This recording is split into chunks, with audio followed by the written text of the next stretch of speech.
I'm only here half an hour with you all, so I guess I'll skip that. But when we get to the questions, do let me know your name and where you go to school, or sort of just a little bit more, because I'm really excited to be here. I'm Jeff Abramson. I thought I would structure it this way. I'll talk a little bit about who I am, so you know, and then a little bit about what I'm doing as a way to sort of frame some of the conversation. And then I want to open it up for questions. So I hope not to talk too long. I want to be responsive and as helpful as possible. I was a high school debater a number of years ago, and I just actually went to a different camp this summer to see how it's done today, and it was still recognizable. People still speak much faster than I ever could, really. That was one of my limitations in debate, is that I couldn't speak fast enough sometimes. But I had a good debate run when I was doing it. And it's still, the cross-ex portion of it seems like the really most exciting part. But when I did it, we had little index cards, and we carried these big briefcases with us to tournaments. And now it seems like everything's done on computers and emailing to each other. It feels like maybe a different, it's a lot easier to have all your information in one place. Back in our day, we had to actually go to libraries and try to find someone saying something on our topics. There was no internet to search, so I'm old, I guess is the best way to put it. But for about a dozen years or so, I've been working on weapons issues. I'll talk about small arms today, but I tend to work actually on bigger weapons issues. And I always tell people it's kind of depressing to be talking about things that kill people as a living. So it's funny that I ended up in this work. I've done some other things. This is about my third career. At one point, I actually ran a technology center in inner city Oakland, so it's really exciting to see this community working in the debate field. But right now, I am a senior fellow at a place called the Arms Control Association, which does a lot of work on nuclear weapons. I do the conventional weapons, which is what we call this. And I also lead a network called the Forum on the Arms Trade. And if you haven't checked out the Forum on the Arms Trade website, we have a resource page on high school debate with some topics, and also a way to ask us a question, and I try to farm out questions to experts to reply as we can. But a number of years ago, I was at the heart of an international coalition that negotiated something called the Arms Trade Treaty, because in the trade in weapons, we used to say bananas are better regulated than weapons, and it's true in a way. There wasn't a global agreement on what is responsible in the trading of weapons. There is one now, although your president has decided he doesn't want to be bound by it in any way recently. But it's a tough one. This topic is a tough one, so I'm excited that you all are taking it on. I want to tell you a little bit about something that's happening right now around small arms, but I'm happy, I know some other people are working on other issues too, so I'm happy in the Q&A to jump in on some of that stuff too. But this will at least give me a way to tell you a little bit about what FMS and DCS are and the debate as I see it. In the previous administration, the Obama administration, the sale of weapons writ large is controlled under the U.S. munitions list, something called the USML, which has 21 categories, from things like guns to fighter jets and battleships. We don't sell many battleships, but I mean, they're on the list. And there was an effort to change how we sold those things by moving a lot of things off from that list to let the Commerce Department have the say. So instead of treating these as weapons, to treat these as bananas, I guess is the best way to put it. And all of the other 18 categories, there were changes made. So there was this export reform process. But firearms were never changed, in part because, although it was written up, Obama cared, or at least seemed to care, when people were shot in the inner city. There was a mass shooting so frequently, and I'm sure many of you are familiar with this, that it wasn't politically possible to make these changes around firearms. Trump doesn't care, in my point of view, about this, so last year he actually proposed these changes. And what they do is they would say, on the U.S. munitions list, fully automatic firearms to semi-automatic, so those that don't fire multiple rounds when you hold the trigger down, but you have to squeeze it many times, to those that only fire one at a time, are all now under one category. And they're only sold through the FMS or the DCS program. So foreign military sales and direct commercial sales, which is what is mentioned in the case here. Foreign military sales are negotiated directly between governments. Direct commercial sales, companies negotiate with another government, but all of it has to be approved by the U.S. government. And all of it, if it's at a certain level, has to be at least notified to Congress. Foreign military sales are much more transparent. Direct commercial sales, which is what most firearms are done, are less transparent. We as the public tend to know less about direct commercial sales because it's not notified in the same way. But things that would no longer be controlled under the U.S. munition list wouldn't be notified at all to Congress. So we as the public would never know about it. So when the Trump administration says, hey, let's change how we export firearms, he wanted to say, we will no longer notify Congress or use the U.S. munition list for semi-automatics or non-automatics. So semi-automatics are the things that are used in mass shootings across the country.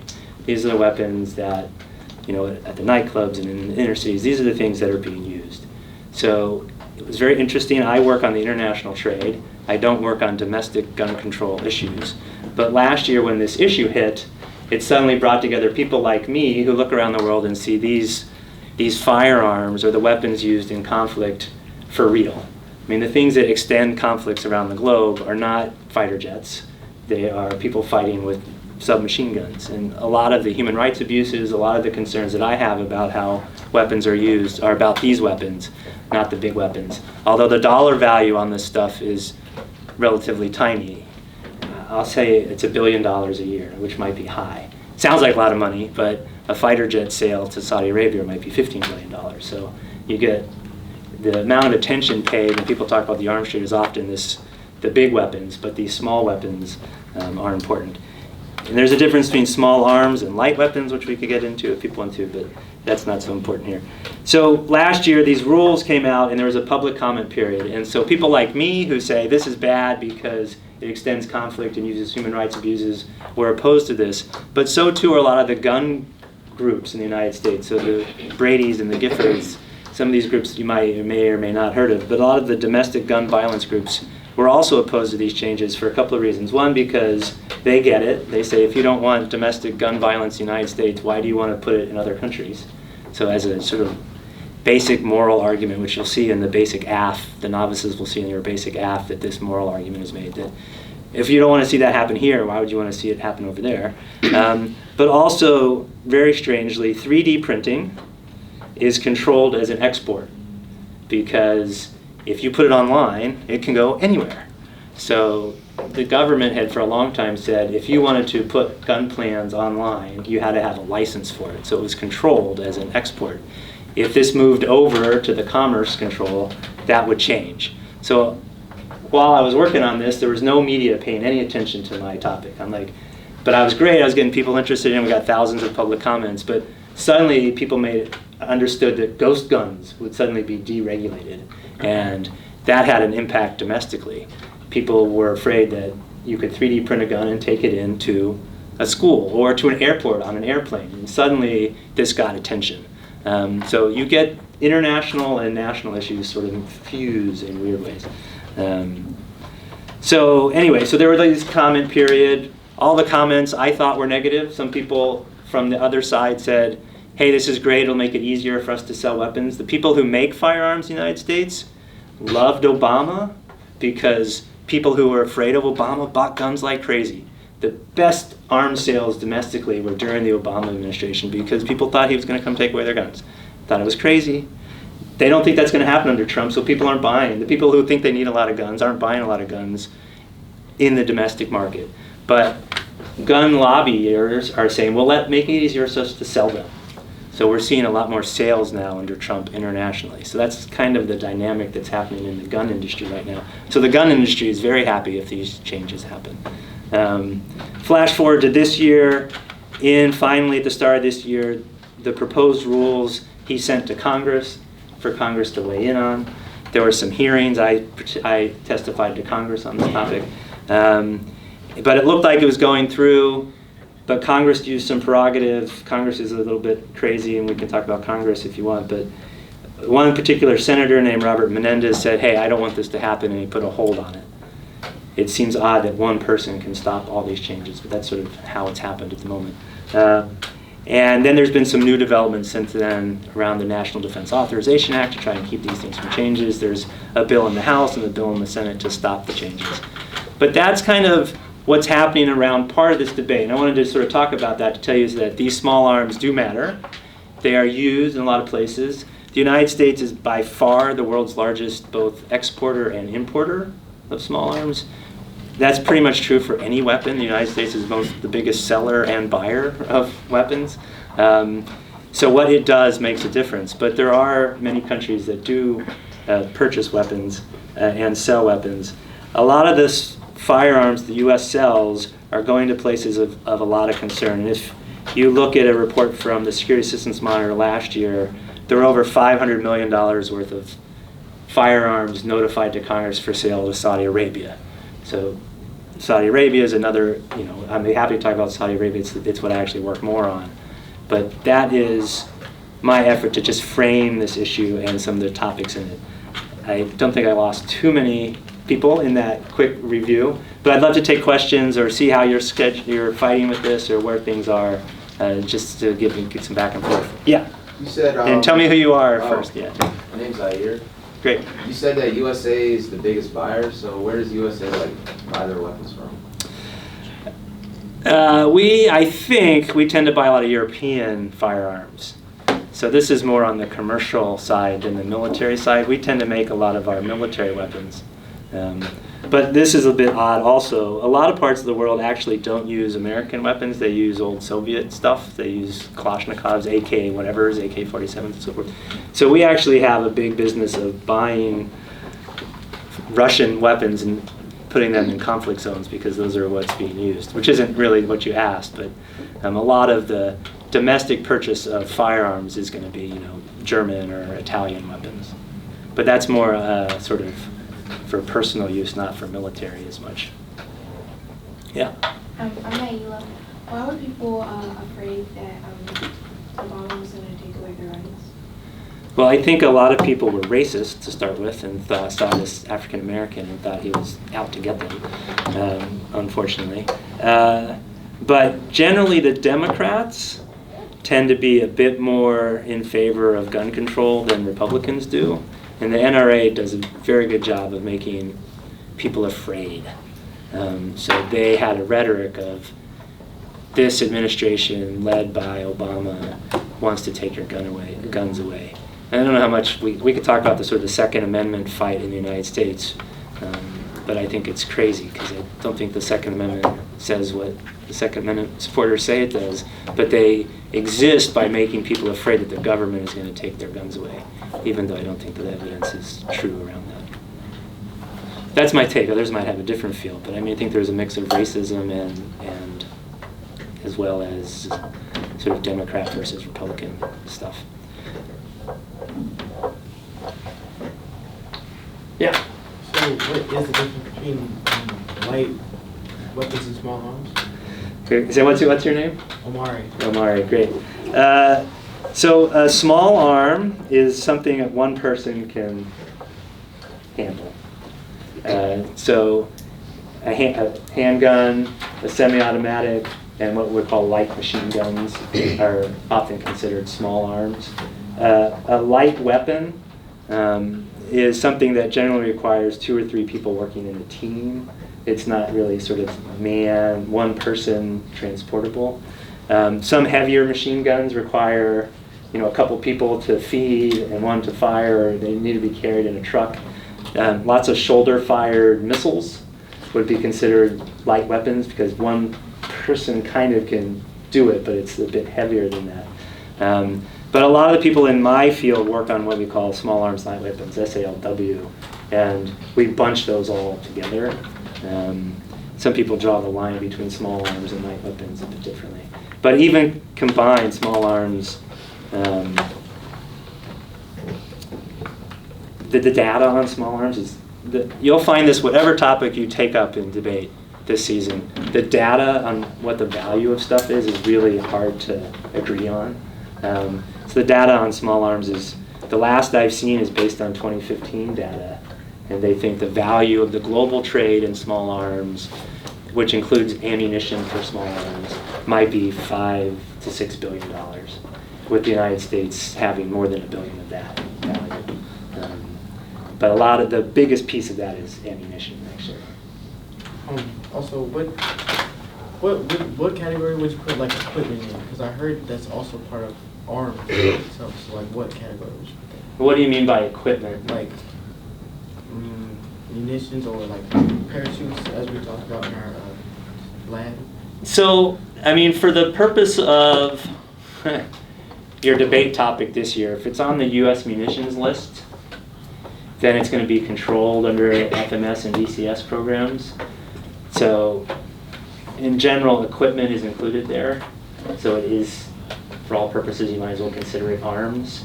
I think some people might. I got this question through an email the other day. Like, are missile defenses arms? And I'm like, yes, missile defenses are arms. If you just use this idea that it's on the list.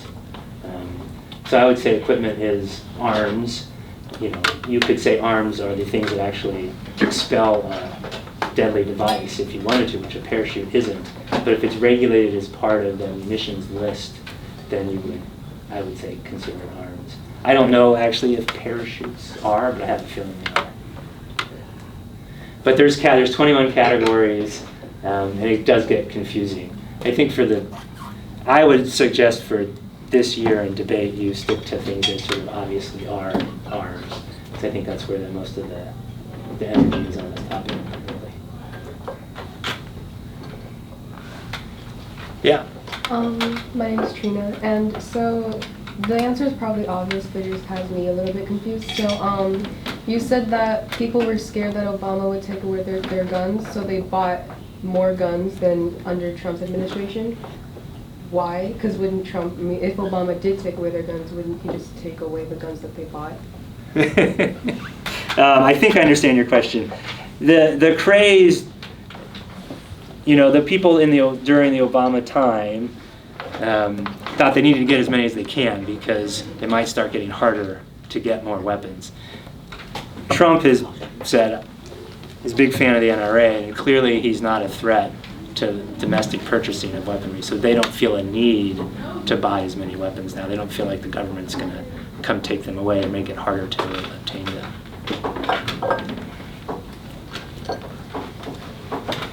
What are people struggling with as they sort of have to deal with this topic? Because I can talk about other things besides small arms also.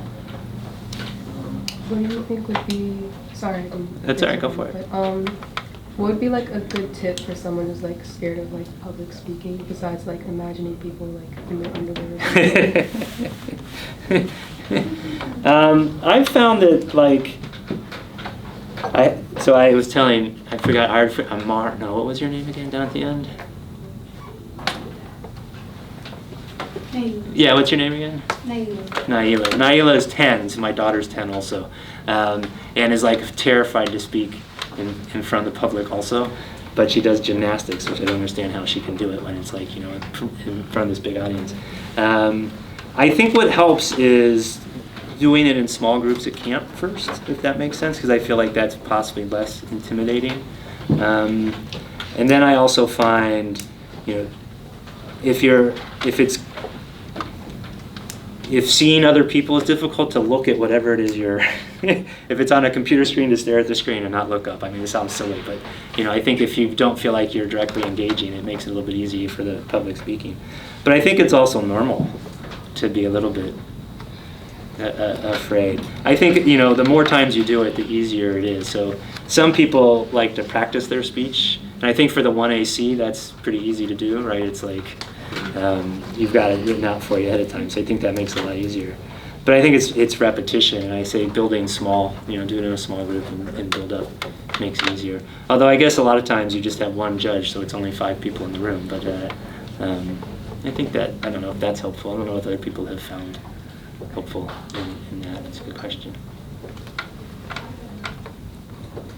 I think also like predicting what you think the gotcha questions are going to be is, I think a lot of the worry I've seen is that someone's going to ask you a question in the cross-ex that you're going to look foolish about. So there's 2 strategies. One is to know your stuff better, and 2 is to not answer the question. I mean, you can answer a different question, or we have to do this a lot in the public space, right? It's like you get asked a question that you don't really want to answer straight. You want to answer it by changing the topic a little bit. and that's probably bad advice for debate, but I mean, I think there is a way to take the question you're asked and sort of pick a nugget of it that you want to talk about and talk about that. But, yeah. You are stuck with me for 5 more minutes. I'm hoping there'll be a couple more questions. Yeah. Do you watch the movie War Dogs? I have. What's your name? Bosch. Bosch. Yeah. It's funny. I have not seen the movie War Dogs, but it's a comedy, right? Of them. Yeah, it's definitely funny. So, but it was funny because last year, the Forum on the Arms Trade does an annual meeting in D.C. and we had actually the author of the book and one of the actual War Dog dudes? one of the actual War Dog dudes, not the main guy, but his assistant. Okay, yeah. His last name starts with P. So, he was prosecuted, he did some time, and now he's out. And the main guy's out now too, right? They're both free. So it was really interesting. He came and told his side of the story. So a lot of people are, I haven't met many arms dealers, so I have met this guy who was part of the War Dogs. And so they talked about sort of what the movie did and so on and so forth. But why do you ask? It was just a cool movie. You say you have 5 minutes left, so I figured I'd just ask you. Yeah. What happened. I mean, I think Hollywood probably exaggerates the craziness, but there's certainly a lot of craziness in the arms trade. And some other people work a lot on the lives of arms dealers who lead, these crazy lives, potentially a lot of money in places that they're not going to be prosecuted, right? So they live around the world in opulent ways and break as many laws as they can. But the laws aren't very good, so that's part of the issue also. Yeah. Other things going on? Yeah. It's kind of like a hard question, but since you have more experience, why do you think politicians, or some politicians, favor like economic growth over like morality and ethics, for like the arms debate? Yeah. So I'll probably do this with one of the varsity camp, but there are like 4 major, I think, types of arguments to make in the arms trade. One of which is it's good for jobs in the economy, and one of which is the moral argument, and there's a couple others. But let me quickly say what I think are the best arguments for each of those and how to attack them. A lot of people are sold on the way to make the United States better is to make the economy better, right? So it's pretty easy for that idea, and a lot of people think of weapons not as weapons, but it's just any other trade commodity. So I don't make that distinction, but it's relatively easy for some people. So if you think of weapons as just a way to make money, they are a way to make money, and they see that regulation can slow sales. So a lot of politicians believe that without thinking about it too much, and the NRA and the pro-gun people have sort of convinced them that if they disagree with the NRA, they're going to get unelected. So there's a crass political power argument there. The counter to a lot of the job arguments, not so much on small arms, but on the bigger weapons systems, is the defense manufacturing actually doesn't make as many jobs as many other fields. So being a teacher or working in environmental issues or almost anything creates more jobs than does building weapons. Building weapons tends to be really resource intensive. Lots of times also countries actually want to know how to make the weapons, so instead of selling weapons you'll be selling the know-how, so it doesn't generate as many jobs as you think. So that's how we counter the economic argument a lot of the time.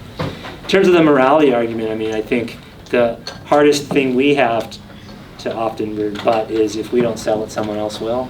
So yes, I understand that these weapons are used for bad purposes, but if the United States isn't selling them, then someone else will, so the same bad end will occur.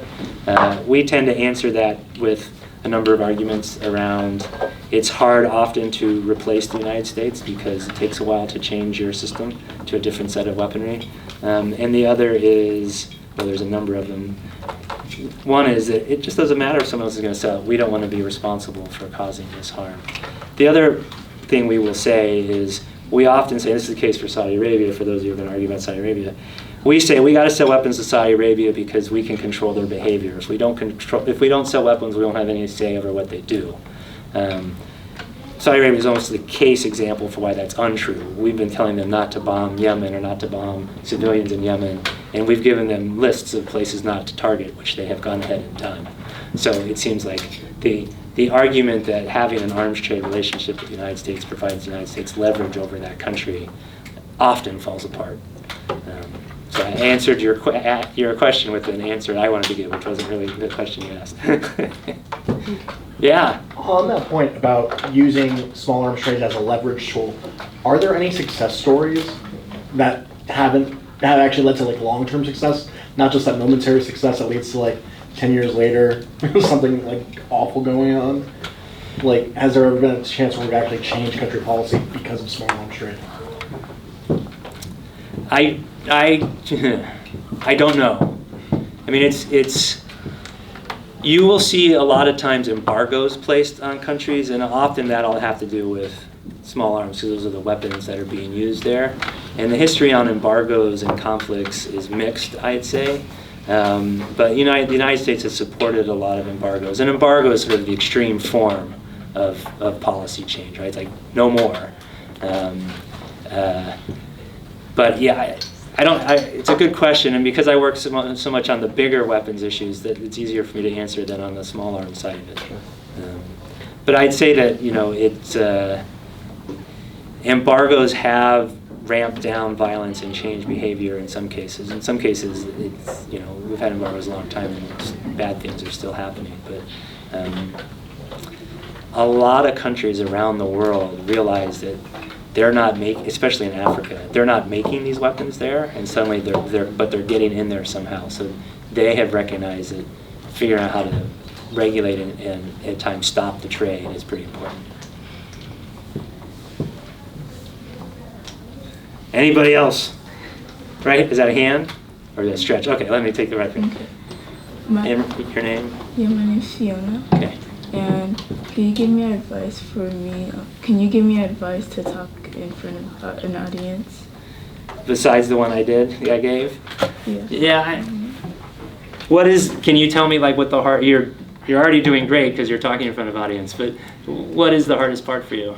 It's because, so people in my lab will know this, but every time I read, like when I read out loud and I'm nervous, I usually forget like what I'm reading easily, and I stutter a lot. Yeah. Like I make a lot of movements, or like just tucking my shit out of nowhere. Yeah. And I'm nervous, and I know what's gonna happen when I have the competition or debating. So do you have any ways? I mean, if you've read it a few times ahead of time, does that help in terms of not feeling like you get lost or stumble a little bit? Kind of. Yeah, I mean, I think it might be somewhat of a practice issue. But I think also, as I understand it now, the evidence people are reading, it's like a little snippet of a bigger piece, right? It's not always like the longer quote. So I guess, try to figure out how to make the evidence you're reading as short as possible so you have less time to stumble on that. Is the part where you're not reading a little bit easier, or is it you find that you're reading almost the whole time? But so I think the more familiar you are with it, so the less time you have to read and the more time you can sort of make the argument, might make it easier. But I think it's probably a practice issue. But also forgive yourself. If you mess up, you mess up, right? It's like, I don't know. That's maybe silly advice, but I think almost all of it. It's funny, we have interns who work for us, and I stopped doing this, but people always ask them what their most embarrassing moment was, and they all tell something that's embarrassing. And for the rest of us, it's like, that wasn't that big a deal. It's sort of a funny thing to say, but like often, like I think all of us, when we find we're messing up, we get really embarrassed pretty quickly. But if 2 weeks later, we might be like, oh, that wasn't that big a deal. So I don't know if you're able to have that in your mind when you do it, but those would be the advice that I would have. But, you're already being brave, so give yourself some kudos for doing that. Thank you. Yeah, sure. So is this my time? Time, yeah, with this group at least. Yeah. All right, folks. Let's So head back. I hope some of that might be helpful. Good luck, and how long is this camp? 2 weeks? Yeah, Good luck. I might see some of you again someday. Back to your last one. Thanks for all your questions, for keeping it going. We only have 13 more days.